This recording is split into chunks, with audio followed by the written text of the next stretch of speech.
nights, learning fast to read the sights. Who looks rich and who looks slow? Who won't notice what I owe? Hands stay light, footsteps thin. Every loss turns into win. Every coin a lesson bought. Every risk a skill I taught. Watch the gods they never see, half as much as they should be. Turn your head, I'm already gone. Blink once, your gold moves on. I rise through crime, I take my throne. Built from gold that's not my own. From silent hands to fatal flow. Everything they have I know. No law above, no chain. I see this whole world funds a king like me. From shadow's breath to riches untold. I don't chase power, I take the gold.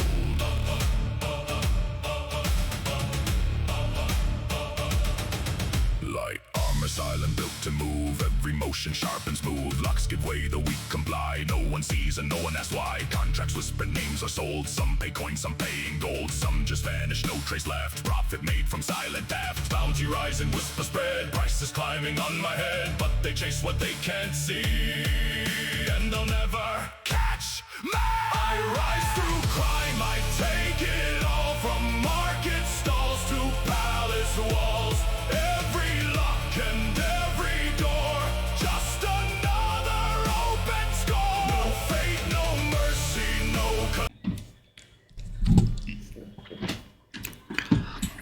Welcome back to the channel. Today I'm finally sharing the thieving build that many of you have seen throughout my previous videos or me discussing in those videos. But this was never intended to just be another thieving build.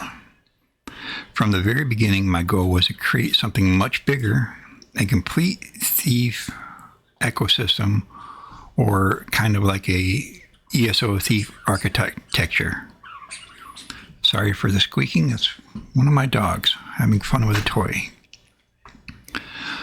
Every decision in this build has a purpose. Your race, your class passives, champion points, vampire abilities, weapon choice, companions, and achievement progressions are all carefully selected to work together as one seamless system. The result is an all-in-one build designed not only for thieving, but also leveling your account, hunting Skyshards, clearing dungeons, completing achievements, and handling virtually every piece of non-combat content ESO has offered. This build is built around maximize efficiency, every passive reduction downtime, every bonus increases your efficiency, every mechanical compound into a greater sustain, higher profits, faster progression, and less time wasted. And remember, as a gamer, time is your most valuable commodity. Rather than optimizing just one part of thieving, which is where I started out with, I just wanted to make a great thieving build, but it developed into more. This architecture enhances the entire gameplay loop, allowing every system to support the next. So if you take this and put it on a new character, you will increase that level of character and develop the entire character as well as your account faster. So you're not simply just going to become harder to detect. You're reducing your resource cost, increasing recovery, maximizing gold income, which is important for a thieving build, improving your escape potential from guards, accelerating your achievement completion, leveraging companion passives, and creating a character that continually generates value no matter what activity you're doing. Throughout this guide, I'm going to also explain a few choices that were made. Each piece interacts with the rest of the ecosystem and how the architecture was evolved through extensive testing into what I believe is the most efficient thief setup ever created. And that's a lot to talk about, but I'm here to back it up. I appreciate everyone's patience while putting this guide together. It took me far longer than what I originally planned it.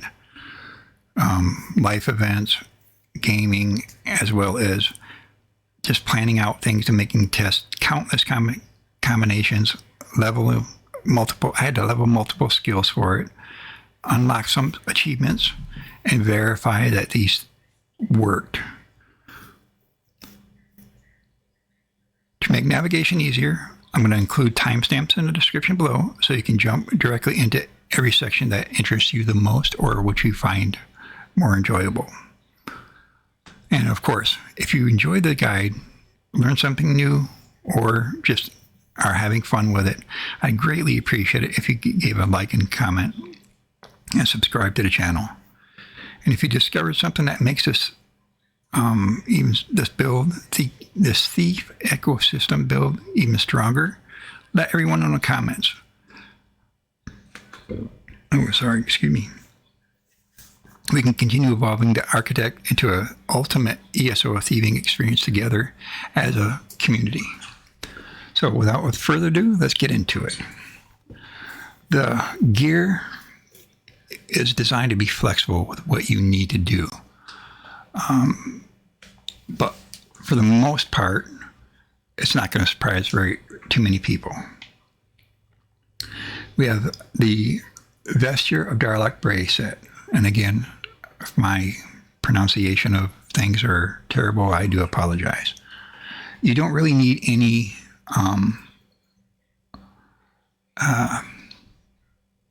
specific, you don't need to gold these out, essentially.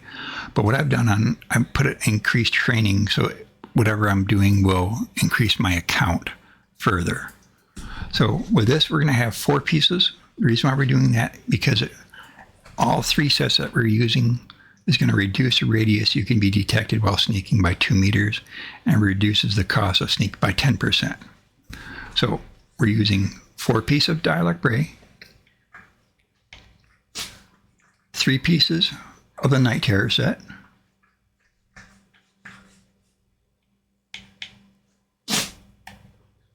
and 5 pieces of the Night Mother's Embrace set.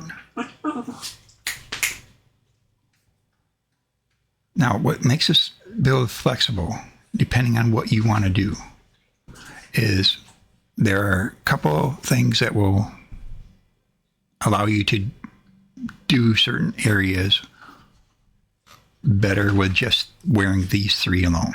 For example, if you wanted to substitute out one of the pieces of the Mother's Embrace for the Shadow Queen's Cowl, that will help you out with noticing where the guards are. With this build, you won't really need that because you're going to be able to escape from the guards throughout the entire time. Sorry, my pups are enjoying playing. You know, pups are pups. But yes, you will find out where every guard is wearing this. As you can see, the yellow. And if you have a bounty, they'll be put in red. But again, that's not important for the build. It's just an option for you if you choose to do so. If you would like to move faster, you can replace one of the Night Mother's Embrace for the Ring of Wild Hunt. And what that is going to do is allow you to move very fast. Sometimes so fast you'll miss your target, to be honest. So that is the gear. Again, offers ability for flex on what you want to do and how you want to play. So let's get into the skills. The skills took me a while to figure out. I read them all, and this uses a subclassing. So what we have here is Necromancer. I have Expunge and Modify. Reason why I have that is because it's going to, at the very bottom, what it does is, while slotted, the cost of your abilities is going to be reduced by 3%. Again, this build is designed to be, so your sustain is going to be continual. You'll always have it.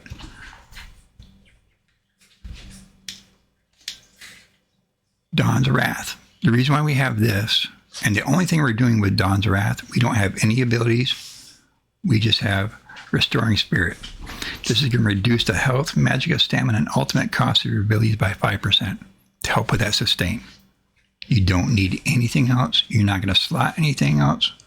You can put stuff if you want. If there's an ability, if you have the points, use them. You know, they're your points. Do whatever you can and benefit, but, you know, put them on a back bar or however you want. But I'm just showing you the build that I have and developed. Come on, guys. Nightblade. We have the Shadow Disguise. What that's going to do is allow us to hide when opening chests and boxes near guards without being detected. We need the Refreshing Shadows. It's going to increase our health and stamina, magicka recovery by 15%. And Dark Vigor. It's going to increase our maximum health by 5% for each shadow ability slotted. Currently going to be 10%. Now for the weapon, I have a two-handed sword. The reason why I have a two-handed sword instead of dual weapons is because of what that will allow. I only have these passives selected for, eventually you're going to have to do some fighting. And that's what these are for, to help out with. The swords are going to increase a weapon and spell damage. Reduces stamina. This is the important thing with a two-handed weapon equipped. Reduces stamina cost over your two-handed abilities by 15%. And it's going to increase your stamina recovery by 30% for 10 seconds after every killing of a target. Blade of Woe is going to affect this right here, and you'll be Blade of Woeing many, so your stamina recovery will always be there. Now, I've tried this, the forward momentum. What this does is allows, when activating, this ability removes all snares and mobilizations from you and grants immunity to them for 4 seconds. To make this work, you have to time it perfectly, which so far I have not been able to. I'm not too fast. My intent with this is to stop the guards. See if that, when they snare you, if you can stop their snare and mobilization from when they have you mobilized. Sorry. So let's try testing that out real quick.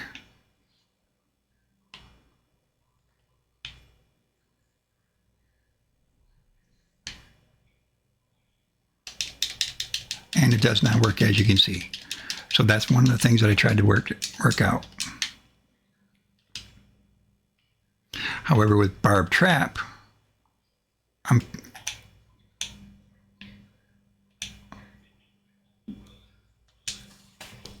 sorry, not Barb Trap. Yeah, Barb Trap. Barb Trap, which you'll see in one of my other videos or later on, it does work to slow the guards down. And in slowing the guards down, also caltrops will. So we're running just medium armor. I had this on for another build, so I have points I could take off of here and put elsewhere if need be. Ledgermen, you want to max those out.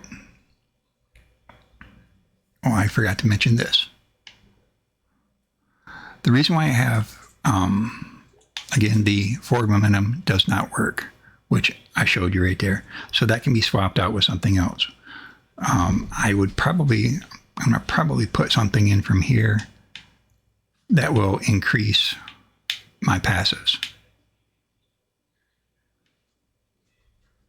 But again, flexibility. It's how you want to do it.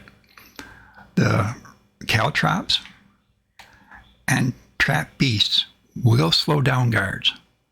So if you're trying to run from them, you throw them down, it'll slow them down. Also, from the Nightblade, bolstering darkness will slow them down as well. It's not going to kill them because you cannot kill guards, but it will slow them down. So that's why I have that for my ultimate ability. So coming down here again, you want Ledgerman maxed out. We're running a vampire. The reason why we're doing vampire is for a few reasons. Darkstalker is going to ignore the movement speed penalty of sneak and decrease the time it takes to enter sneak by 50%. If you happen to have a high enough bounty on you, the merchants will not interact with you. So what you do is you want to cast Hypnotize on them, and then you can interact with them because they don't realize that you're a criminal by that point. Dark Brotherhood, you want to max those out. Reason why that is, which I'll show you right here. With this build, you can kill all of these without being detected. You can even have a guard right next to you and they will not do anything.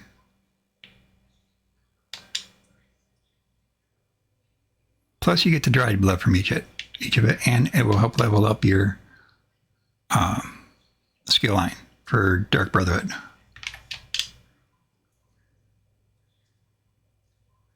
So as you can see, pretty easy.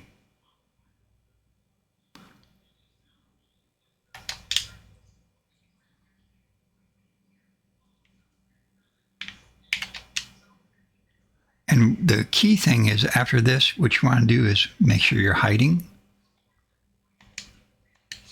and then take everything. Without the hiding, there's still a small chance that you could be detected. So anyway, Dark Brotherhood, maximize that out. Fighters Guild, you want the Trap Beast. Thieves Guild, you want to max that out because you're a thief. You want to max out your all of your ways to become a more of an efficient thief.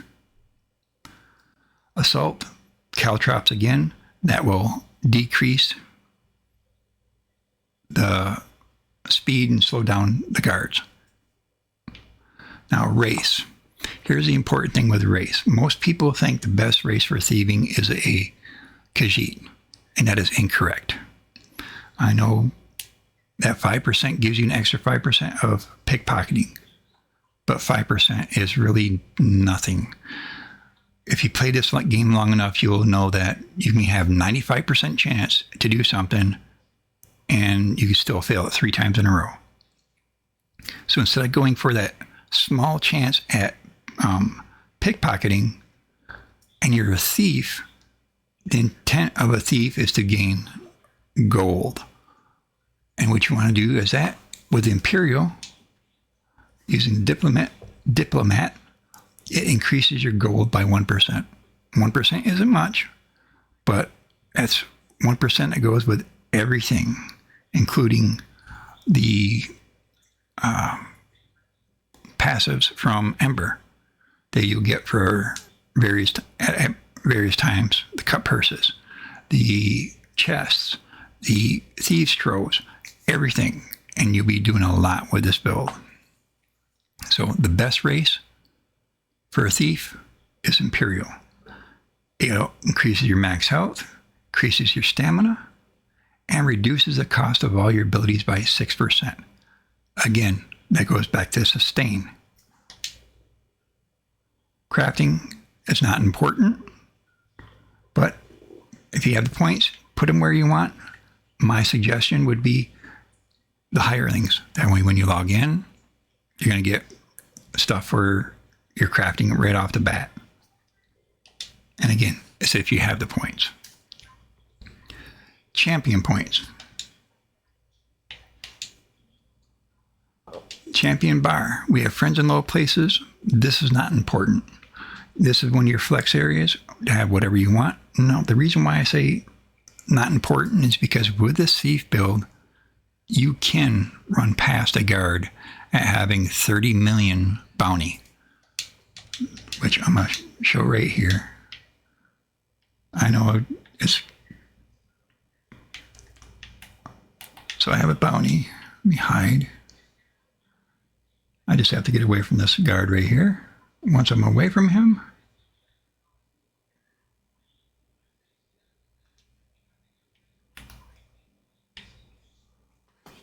and this is me running with this build. I'm running and I'm still hidden.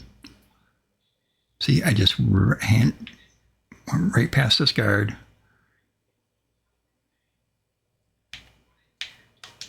Don't want to pay.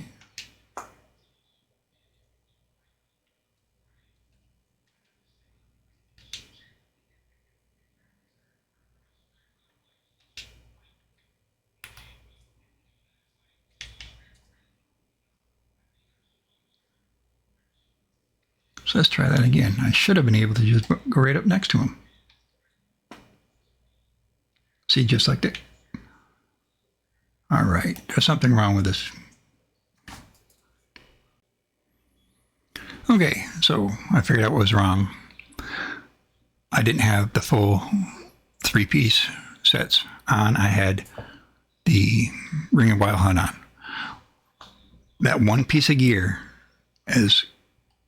will allow you to do this. By changing it, the guards will come attack you. Currently, you can bump into them, run past them, and they will do nothing.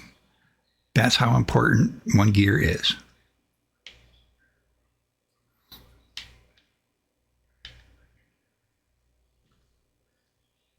So back to the build after I get out of this area where I can discuss. And again, this is me running while hiding. So champion points.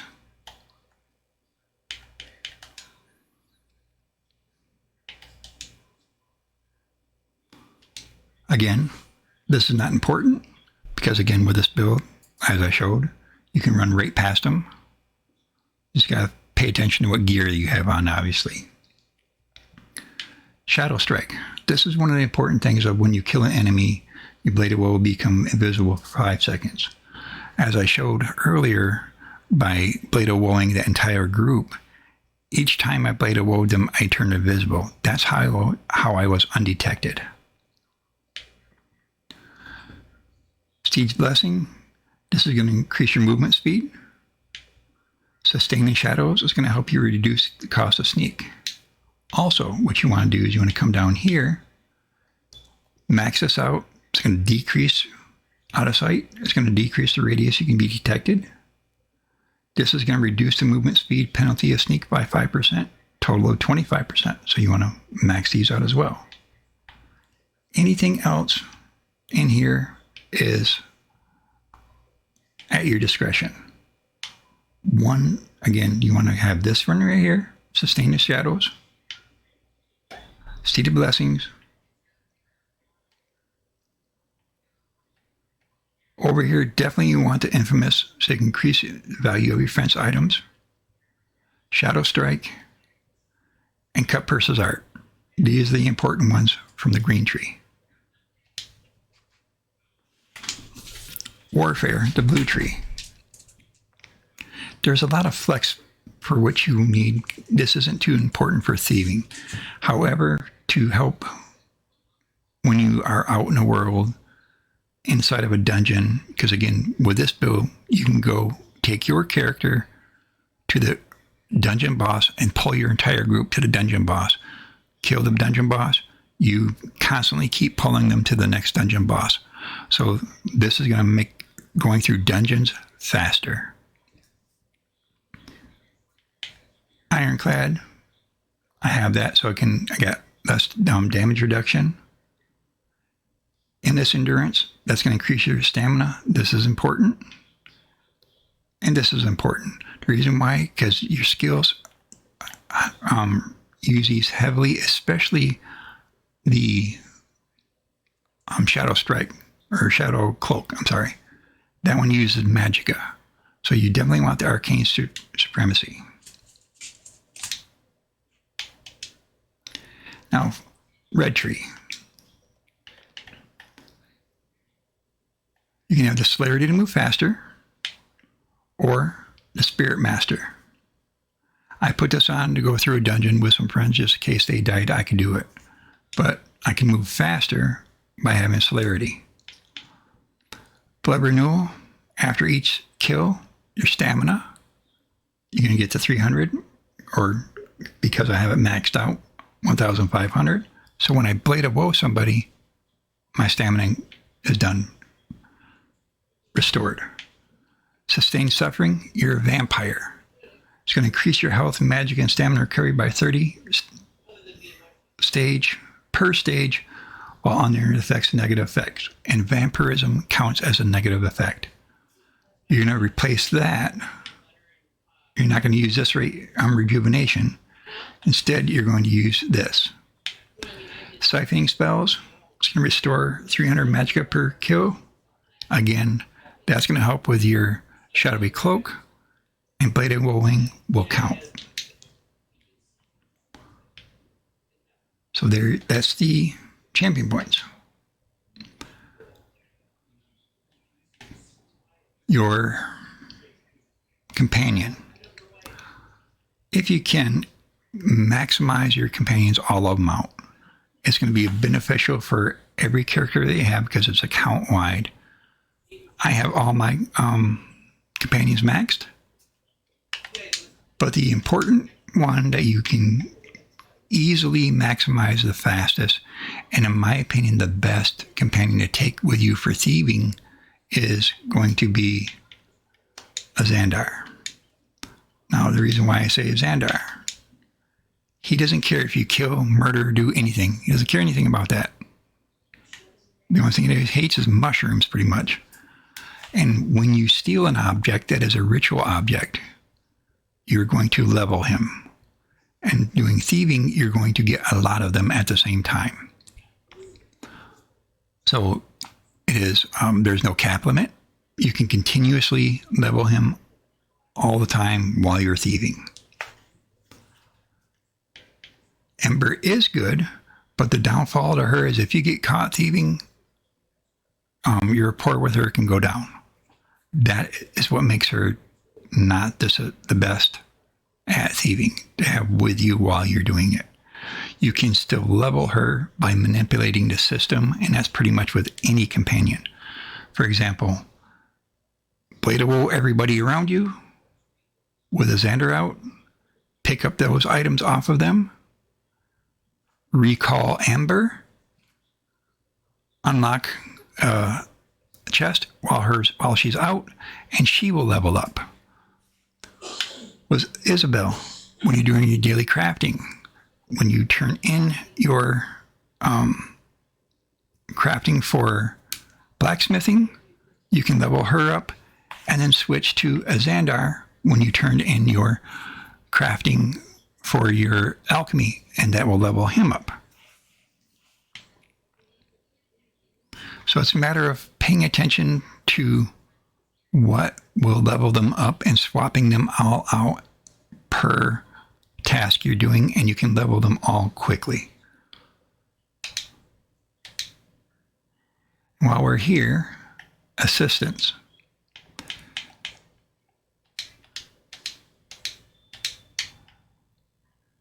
The smuggler. I just learned this, but there is no longer a fee for laundering stolen items. And then with the next update on July 8th, I believe it is, there's going in the Tamriel Tomes, there will be a reward for a rooster that will allow fencing and laundering at no extra fee. That is going to be a huge change for thieving. So you can just go thieve. You don't have to worry about running back.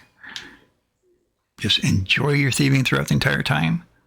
What I do with my gear, my gear, but the things I've stolen.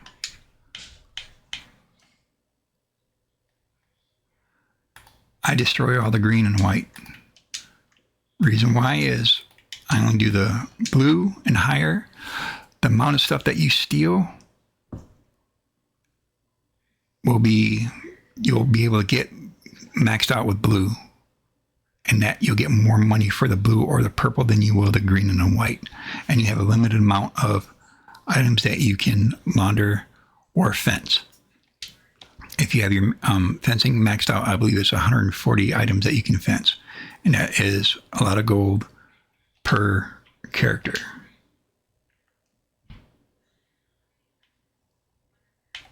So along with all of this, your achievements. When you fence items, you want to come down to the Black Market Mongol. Selling stolen items to a fence, you can reach this, and once you reach this, it will allow you to buy a pile of gold coins. Not as big as the dragon's treasure, but this pile of gold coins that you can place anywhere. It's still a small one, but it's still a nice housing item. You'll be able to max out your various thieving stuff. And one thing you really want to make sure to pay attention to is in the Thieves Guild is don't always go to the same fence, especially with the new companion coming out, or not companion, assistant coming out. You want to make sure you take your go do your fencing throughout Tamriel so you can get this achievement right here. There's going to be various ones. You come here, it's going to be quickly to obtain. You go to each of these outlaw refuge, laundered items, and move on to the next. And then move on to the next. That way you will eventually get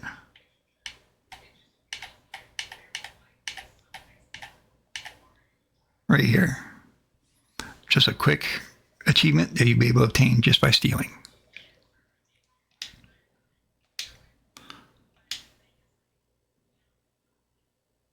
So that is the entire ecosystem that I've built with this thieving build. It will allow you to do much more than just thieving, progress your account much faster,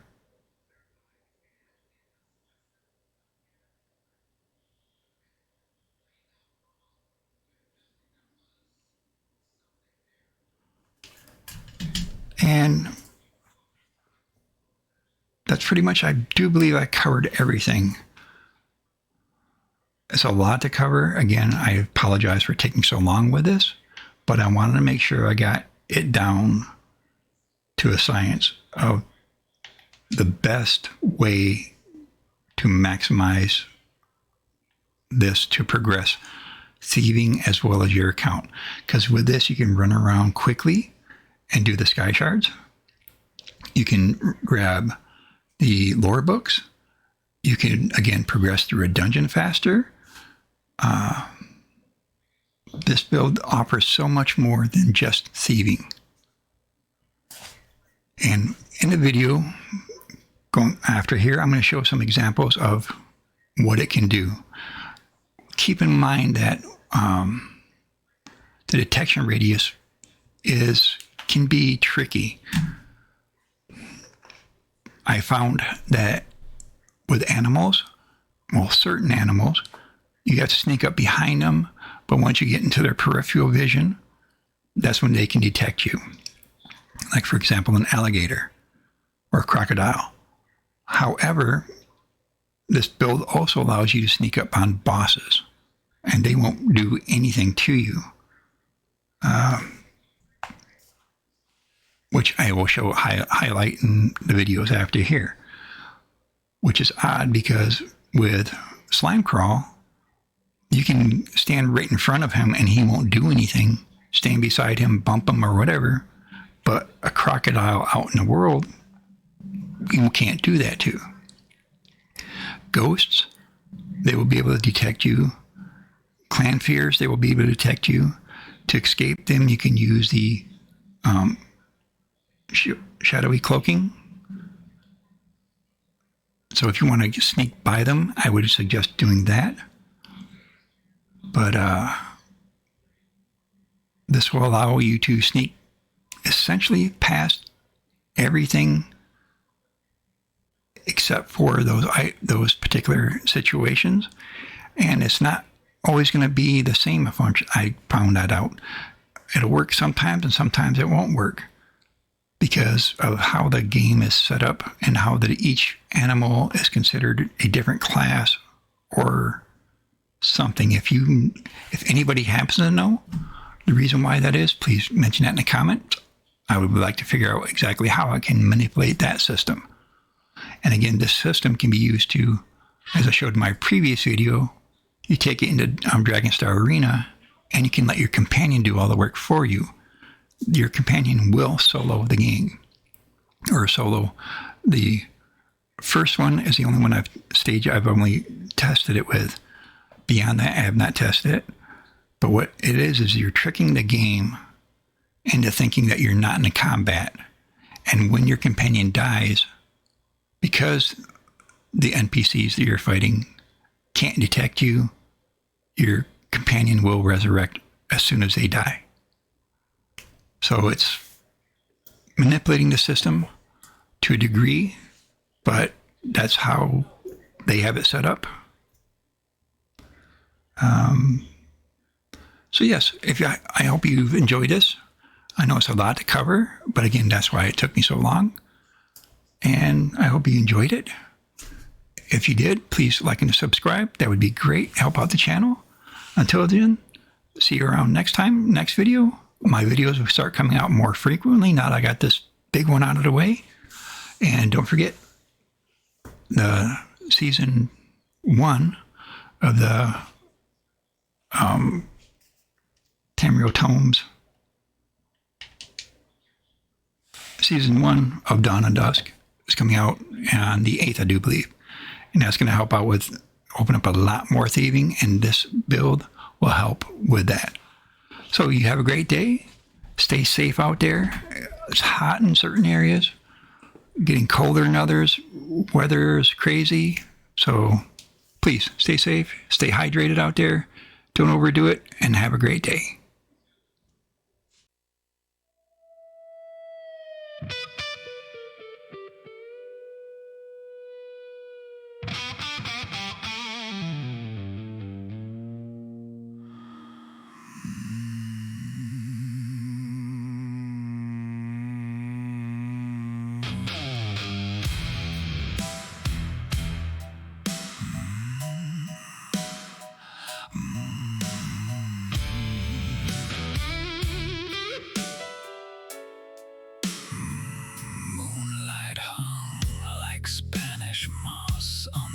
Of that shotgun shack. She sat at a coffin wood table with her cards spread out like a heart attack. Purple hair and candlelight, 5 skulls staring through the haze. Pentagram turning slow above us like hell itself was being raised. She looked up with river black eyes and said, "Baby, I don't play fair." Then read my future through whiskey smoke like the devil himself was there. The tower, the devil, the 3 of swords laid out one by one. She whispered low, "I'll ruin you slow. Lord help me, I still came undone." That tarot woman loved me like a curse. Wrapped me in velvet voodoo, made the hurt feel like church. She kissed like midnight, and bad decisions left lipstick on my throat.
Judgment Day with fire tangled in her hair. Broken rose upon the floor, black tears running down the wall. She laughed so low and sweet and say, told you baby you'd lose it all. That terror woman loved me like a curse. Wrapped me in velvet voodoo, made the heart feel like church. She kissed like midnight, and bad decisions left lipstick on my throat and blood in my visions. I knew she'd destroy me, she warned me twice. Still I bet my whole damn life on those come to Jesus eyes. Destiny wrote it in the cards, but I signed my name in the flame. Yeah, I chose the fall. God help me, I chose the pain. There was a red devil grinning with a cigar in the dark. An angel with broken wings watching us fall apart. A fiery eye above the room burned through flesh and bone. She held my face with shaking hands and whispered, you should go. But I stayed.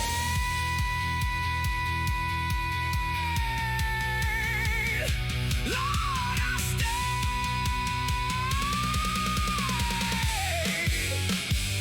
That terror woman loved me like a curse. Took everything I had and left me singing in the dirt. She kissed like midnight and bad decisions. Now every road I walk still feels like her religion. Yeah, she read my future in whiskey smoke. Every single card screamed heartbreak and choke. But if she walked in right now, with those tears still shining clear, I'd pour the whiskey one more time and beg her for another year. She was right, Lord.